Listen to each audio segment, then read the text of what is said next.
In 1945, the United States government brought over 1,600 German scientists to America, gave them new identities, new homes, good salaries, government jobs. Some of them became celebrated American heroes, their faces on magazine covers, their names attached to NASA programs that put men on the moon.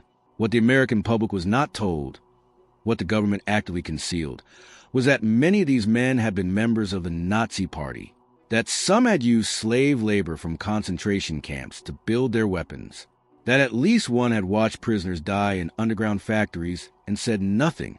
America took the men who helped build Hitler's war machine, erased their past, and put them to work building America's future. The program had a name. It was called Operation Paperclip, and it worked exactly as intended. Act 1, the race for Nazi science. May 1945. Germany has surrendered. The war in Europe is over. And American intelligence officers are racing across the ruins of the Third Reich, not looking for war criminals, but for scientists. The reason is simple and cold. Nazi Germany had, during the war, developed weapons technology that was years ahead of anything the Allies possessed.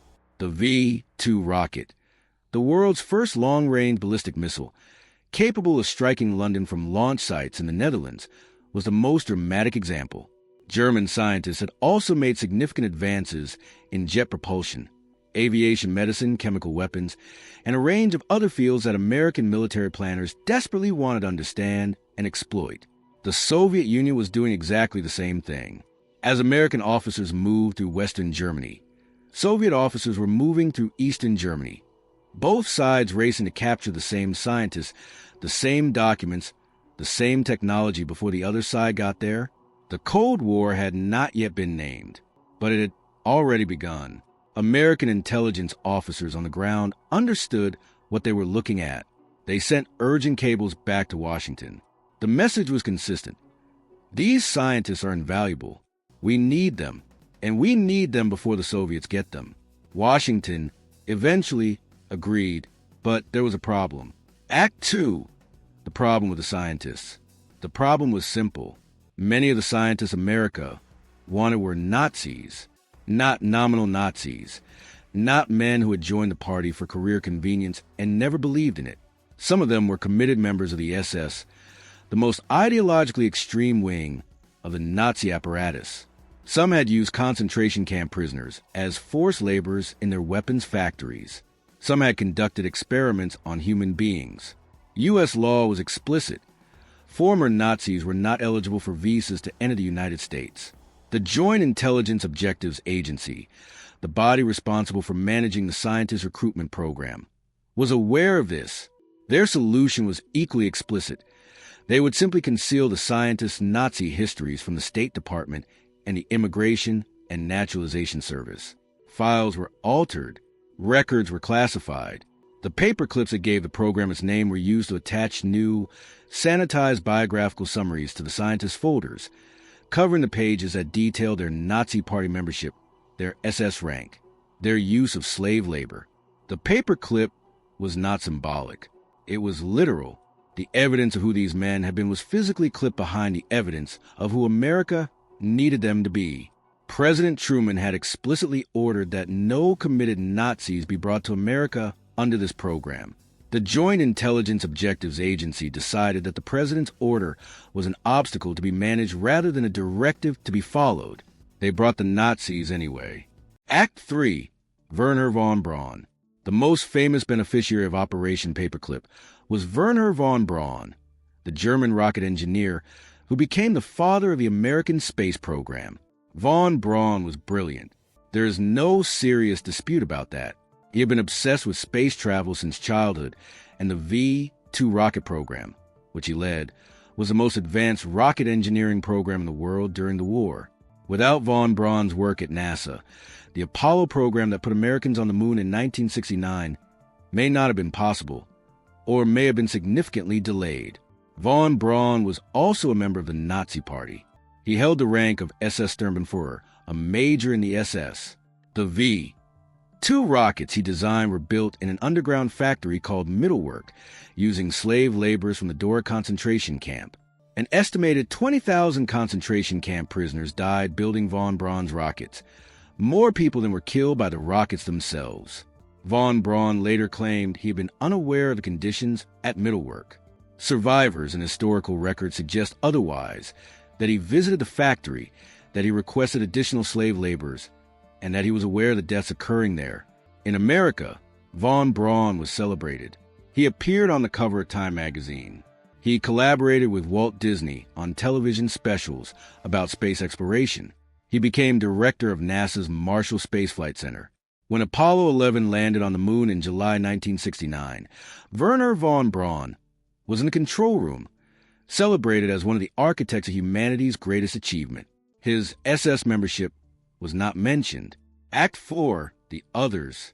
Von Braun was the most visible, but he was not alone.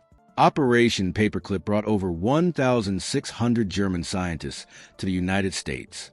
Their contributions touched nearly every area of American military and scientific development in the post-war decades. Walter Schreiber had been a senior medical officer in the German military who oversaw experiments on concentration camp prisoners, experiments involving typhus, gas gangrene, and other agents. He was brought to America, where he worked for the U.S. Air Force School of Aviation Medicine in Texas. When a journalist exposed his past in 1952, the Air Force quietly moved him to Argentina. Kurt Blom had been Deputy Surgeon General of the Nazi Reich and had conducted biological warfare experiments on concentration camp prisoners. He was recruited for Operation Paperclip to help the U.S. military develop its own biological weapons program. Hubert S. Strughold became known as the father of space medicine in America. His work on how the human body responds to the conditions of spaceflight was foundational to the development of the American astronaut program. His portrait hung in the International Space Hall of Fame in New Mexico. He had conducted experiments on inmates at Dachau concentration camp. His portrait was removed from the Hall of Fame in 2006, 60 years after he arrived in America. Closing sequence. Operation Paperclip ran officially from 1945 to 1959. Its existence was not publicly acknowledged by the U.S. government for decades. When it did become known, through Freedom of Information Act requests and the work of investigative journalists and historians, the moral questions it raised were not comfortably resolved. The argument made by its architects, and still made today by some historians, is utilitarian. The scientists were going to be recruited by someone, better America than the Soviet Union. Their knowledge contributed to American military and scientific superiority during the Cold War. The space program that put Americans on the moon might not have existed without them. The end justified the means. The counterargument is equally direct. The United States of America, having just fought a war against Nazi Germany, having liberated concentration camps, having prosecuted Nazi war criminals at Nuremberg, then secretly imported Nazi war criminals, concealed their past from its own president, violated its own immigration laws, and gave these men careers, salaries, and in some cases fame, while the survivors of the camps they had operated lived with the consequences for the rest of their lives. Both of these things are true simultaneously. That is what makes Operation Paperclip one of the most morally uncomfortable chapters in American history. Not because it is complicated, but because it is simple. America knew who these men were, and America made a choice. Fade to black. Operation Paperclip ran from 1945 to 1959. Over 1,600 German scientists were brought to the United States. Wernher von Braun held the SS rank of Sturmbannführer. He directed NASA's Marshall Space Flight Center. An estimated 20,000 concentration camp prisoners died building von Braun's V-2 rockets. The program was concealed from President Truman, who had explicitly prohibited the recruitment of committed Nazis. Operation Paperclip was not publicly acknowledged by the U.S. government for decades, and